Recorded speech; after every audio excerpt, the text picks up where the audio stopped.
Yeah. Yeah. But to get back to pageantry, because I'll go on these tangents all day. I just like talking about this kind of stuff. It's Hey, you just go, I'm going with you. We just going down a rabbit hole. that's what we do. I mean, but that's why I made Think of Our Speakers conversational style, fortunately. Like not necessarily like it can be a little interviewy sometimes, but it's really a conversation. But and that's what conversations do. Sometimes you go down a rabbit hole. But with pageantry, another thing that I'm curious about Mhm. is what happens when you win.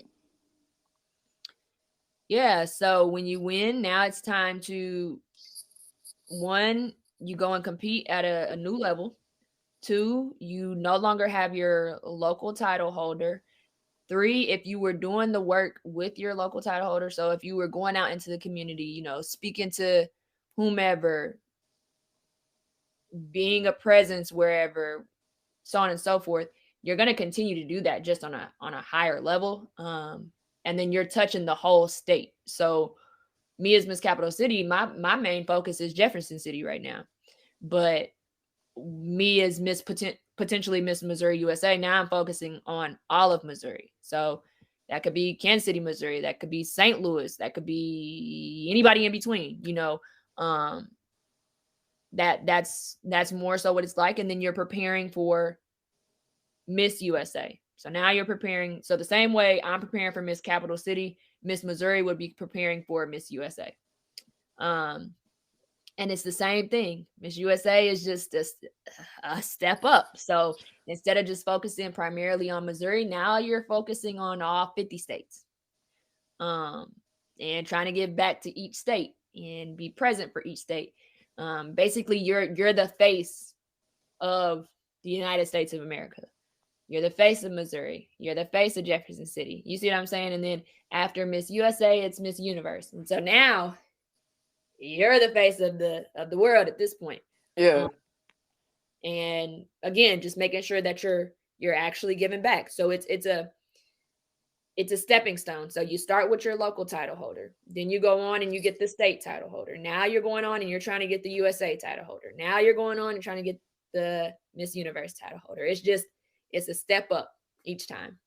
Oh, so I could potentially be talking to like the future Miss Universe right now. Yes. Okay. Yes. That is correct. That is correct. Okay. That don't make me nervous at all. You know what I'm saying? Just That is correct. Hey, you got to shoot for the highest of heights. And I've been told if you're going to set your dream high, set it up there. And so, hey, that's where my dream is at. that's very much a fact. There's very much a fact. I actually interviewed somebody that I used to work with a long time ago. She's a journalist now, but back in the day, like we were just retail workers together, Yeah. and we called it a full circle moment. We called it a full circle moment Yeah. when we were talking, because like now she does like online vlogging and everything like that, and I was just like, for all we know, one day you could be interviewing me on somebody's red carpet. You know Yeah. what I'm saying? We both could be where we want to be, and it's just like you got to shoot for the stars like that, because you never know. You never know. Like always, always, always, always put your best foot forward. Like if you're going to put your foot out there, put the good one out there. Yeah, and put it all the way out there. Just take the whole thing off. Just go for On it. me, on me, on me, on me. Yeah, absolutely. Just go for it. But I definitely feel like, I don't know. I feel like this could just be me, but I feel like I talk to greatness every time I get on. Oh, that's right. Yeah, I feel like every time we get on an episode and I'm talking to somebody, I feel like I'm sitting next to greatness. And I Oh, definitely feel like I feel like that right now too. I very well could be talking to the future Miss Universe. That's that's how I feel. I appreciate that. I Yeah. certainly appreciate that. And likewise, I mean, if you're surrounded by greatness, you got to be great. You got to be just as great. It's never far from you. That's something that my husband has always told me. Like, if you surround yourself with love, love is never going to be far from you. So if you surround yourself with great people, greatness can't not be far. Well, greatness can't be far from you. There we go. Absolutely. Absolutely. Absolutely. And you know what I'm saying? And that takes me back to the idea of circles. You know what I'm saying? The people that you surround yourself by. Oh yeah. I say this to people all the time. It's just like, if you are not seeing what you want out of life, Mhm. then you got to look at what surrounds you. Oh yeah. Yeah, because your environment will constantly ingrain these thoughts in your head. If you always tell yourself, nobody ever supports me, why do you feel like nobody ever supports you? Right. Right. Because the people around you aren't dependable. You want dependable people in your life. Go get them. Yeah. Now that might require you to let the people go that you feel like aren't dependable. And Yeah. you know what I'm saying? That's not an easy thing to do. Nobody's saying that it is. Right. But are you more concerned with making those people that make you feel like you not supported comfortable? Or do you want to go somewhere and feel supported and valued? Right. I mean, that's a hard pill to swallow, but at the end of the day, it's necessary. I had a conversation with one of my mentees the other day, and she was telling me that she just had some pressure from her family just about, her needing to graduate and blah blah blah. And she had all this pressure, but she also had to do some testing. She had some testing that she needed to complete. And my response to her was, well, sweetheart, if you were focused more so on, you know, making your family proud and yada yada yada, how you gonna pass these tests? Because that's not where your mind is at. You're not focused on studying this material. You're not focused on retaining this material. You're focused on your family. And I think putting it in that perspective, it helped her to realize, like, oh, I can only make them proud if I'm taking care of what needs to be taken care of.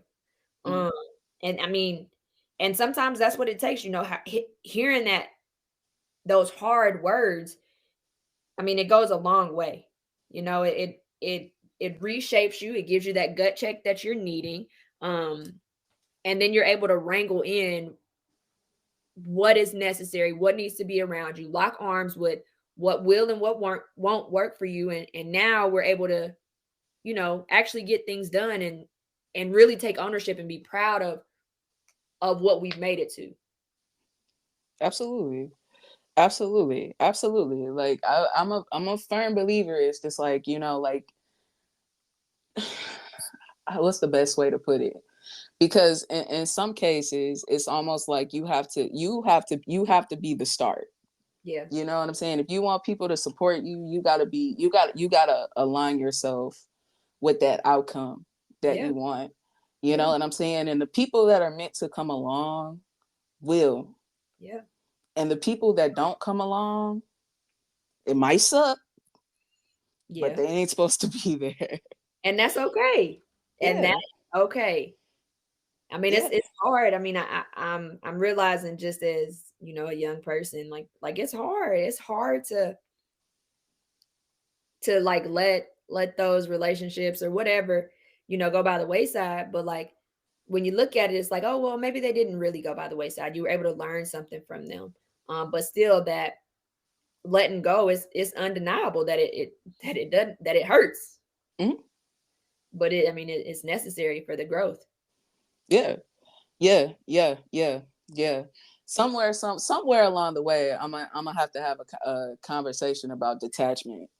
Oh yeah. That's Yeah. That's a big one. That is a a big one. big one. Woo. Yeah. Hey, Yeah. I want to be in on that conversation. Well, come on, we'll have you back, and we could talk about detachment because it's an important thing. I think and depending on where you're at with it, some people, I thought of detachment as a selfish thing in the past, but now it's really just necessary. Yeah. Like detachment and boundaries, like these are things that are important. Hmm. And sometimes we can not realize how important these things are, but they're going to be like vital to, what I'm saying, they're vital to maintaining peace, Yeah. success. Just so much goes into just maintaining boundaries and knowing when it's time to detach and being able to do so without all of the negative connotations that could possibly come with it, Hmm. because it shouldn't be a bad thing. It can really be a beautiful thing if you know how to do it correctly. Right. Right. I'm with you. I mean, communicating that detachment. I mean, if you feel like you can communicate it can be a beautiful thing. And I mean, even if you don't feel like you can communicate it, it can still be a beautiful thing. Just focusing and zoning in on yourself, man. You can't go wrong with it. Absolutely. Absolutely.